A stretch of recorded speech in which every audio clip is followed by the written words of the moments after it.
Bismillahirrahmanirrahim. Alhamdulillah wassalatu wassalamu ala Rasulillah amma ba'd. Saya buat satu jawapan daripada kitab Al-Bayan lima yushghilul azhan. Yaitu karangan daripada Profesor Dr. Ali Jumaah. Orang yang sangat alim, jadi jawapan ini saya ingat terus saya ikut kepada kitab inilah. Ya. Tuan-tuan dengar, mudah-mudahan bermanfaat. Saya terjemahkan terus. Ya. Bismillahirrahmanirrahim. Wa ma'na ahli sunnati wal jama'ati istilahan. Dan makna ahli sunnah wal jama'ah itu secara istilah. Humul ladhina ala tariqatin nabiyyi sallallahu alaihi wasallam wa ashabihi fil i'tiqadil mujtami'ina 'alaiha wal mutakasirina. Ini dia punya ta'rifan, yaitu tentang ahli sunnah wal jamaah. Humul ladhi, mereka yang berada di atas tariqah Nabi, atau kita katakan ada tariqatin Nabi sallallahu alaihi wasallam wa ashabihi. Artinya mereka yang berada di atas persepakatan Nabi dan para sahabat. Maknanya, apa yang telah disepakatkan oleh Nabi dan para sahabat, mereka mengikut persepakatan tersebut. Fil i'tiqadi, dalam i'tiqad, yaitu dalam pegangan hati. Al-mujtami'ina 'alaiha, yang mereka ini al-mujtami'ina, sifatnya al-mujtami'ina maknanya berhimpun di atas tariqah tersebut. Mereka bersepakat di atas perjalanan yang dibawa oleh Nabi dan para sahabat. Wal mutakasirina, dan mereka itu semakin lama semakin ramai, semakin lama semakin ramai. Wa alamatuhum takunu bitajammu'ihim ala imamin wahid. Tanda mereka itu berada di atas perjalanan yang telah dirintis oleh Nabi dan para sahabat. Mereka berhimpun, bersepakat di atas imamin wahid, yaitu imam yang satu. Fa idza ghabal imamu, dan apabila imam yang satu itu telah tiada, fatakunu bisawadil a'zam, maka adalah tanda mereka itu berpegang bisawadil a'zam, dengan majority minal muslimin, majority umat Islam. Itu pegangan mereka. Alladzina hasan Nabi sallallahu alaihi wasallam ala luzumihim, yang Nabi sallallahu alaihi wasallam telah hasa, maknanya Nabi mendorong orang-orang Islam untuk melazimi as-sawadul a'zam, yaitu majoriti umat Islam yang sekarang ini. Yaqulu Ibnu Subki fi syarh al-aqidah Ibn al-Hajib, berkata Imam Ibnu Subki di dalam mensyarahkan aqidah Ibn al-Hajib, dia kata, i'lam anna ahla sunnati wal jama'ati kulluhum qad ittafaqu ala mu'taqadin wahid. Hendaklah engkau ketahui bahawa sesungguhnya ahli sunnah wal jamaah itu, kesemuanya mereka itu bersepakat di atas akidah yang satu. Mu'taqad maknanya pegangan akidah yang satu. Fima yajibu wa yajuzu wa yastahilu, terhadap sifat yang wajib, yang harus dan mustahil. Ini kita mengaji sifat 20. Siapa kata ini? Yaitu Ibnu Hajib. Dan ini disyarahkan oleh Imam Ibnu Subki. Ini dia mengatakan bahawasanya pengajian yang berkait dengan wajib, mustahil dan harus itu adalah pengajian yang dikatakan menurut ahli sunnah wal jamaah. Dikatakan qad ittafaqu, mereka kesemuanya bersepakat. Maknanya tidak ada yang menolak. Wa in ikhtanafu fi turuqi wal mabadi al-muwassilati lidzalik. Sekalipun mereka itu berikhtilaf dari sudut manhaj, metodologi, cara dan prinsip-prinsip yang menyampaikan kepada ma yajibu wa yastahilu wa yajuz. Maknanya mereka ada juga sedikit perbalahan atau tidak sama, tidak sepakat. Tetapi itu dalam masalah furu'un aqaid, bukan usulul aqaid.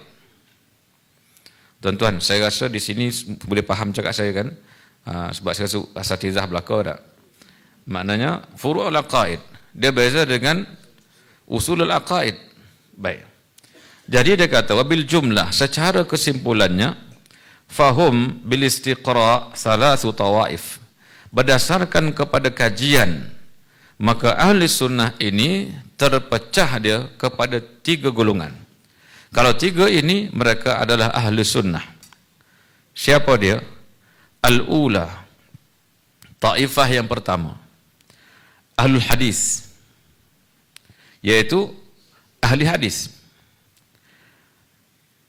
Wa mu'taqidul adillati sam'iyah, dan orang yang berpegang dengan dalil-dalil yang sam'i, yaitu al-kitab was sunnah wal ijma'. Mereka berpegang dengan Al-Quran, dengan hadis dan ijma' para ulama. Itu dikatakan mazhabnya ahlul hadis, itu adalah ahli sunnah wal jamaah. Yang kedua, ahlun nazari al-aqliyi.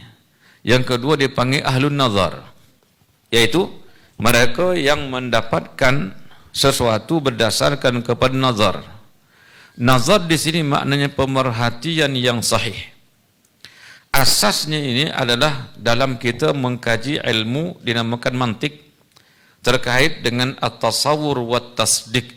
Itu adalah perbahasan kemuncak daripada ilmu mantik, mendapatkan tasawur dan tasdik, yang mana akan terpecah nanti kepada pelbagai pecahan, termasuklah kulli, juz'i dan sebagainya.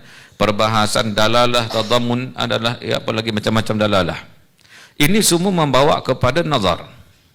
Maka nazar yang sahih ini adalah dipelopori oleh wahum al-Asy'ariyah wal Hanafiyah, yakni al-Maturidiyah, yaitu mereka yang berpegang dengan akidah al-Imam Abul Hasan al-Asy'ari dan al-Imam Abu Mansur al-Maturidi. Dan Abu Mansur al-Maturidi ini adalah akidah yang dipegang oleh mereka yang bermazhab dengan mazhab Hanafi. Baik.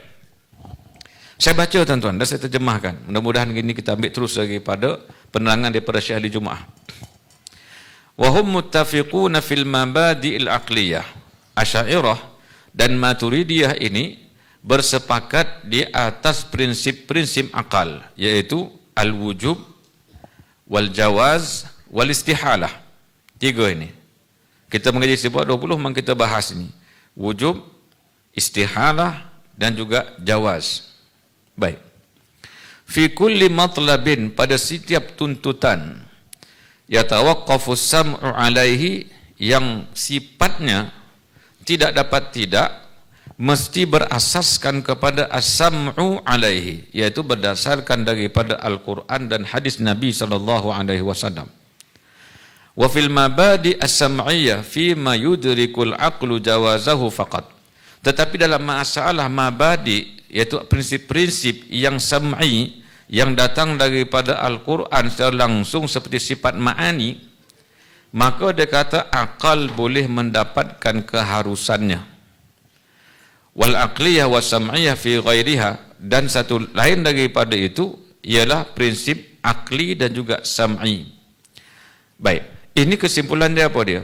Yaitu dalam permasalahan Asy'ariyah dan Maturidiyah, mereka menumpukan kepada perbahasan hukum akal, wajib, mustahil dan juga harus.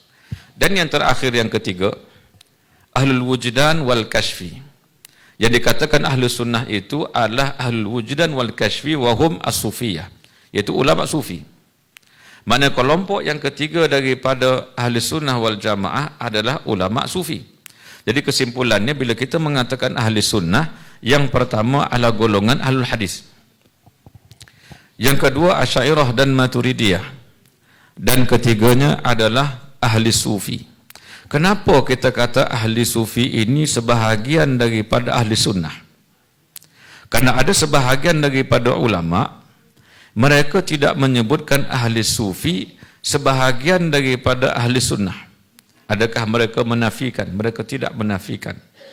Kerana ahli sunnah ini, ulama sufi ini, mereka bertitik tolak daripada memahami konsep ahli sunnah wal jamaah. Contoh, mereka membawakan istilah seperti musyahadah dan muraqabah. Musyahadah artinya penyaksian mata hati. Muraqabah artinya menafikan kewujudan perbuatan dan diri mereka. Dari mana datangnya ini? Datangnya daripada memahami qudrah dan juga iradah berserta dengan ta'alluq kedua-duanya. Qudrah ini ialah mengadakan sesuatu yang tidak ada dan meniadakan sesuatu yang ada. Maknanya sesuatu yang tidak ada diadakan oleh Allah dengan sifat kudrat, sifat ma'aninya. Dan sesuatu yang telah ada, maka Allah meniadakan dia dengan sifat kudratnya. Dan syarat kudrat itu hendaklah bertepatan dengan iradat Allah Subhanahu wa ta'ala.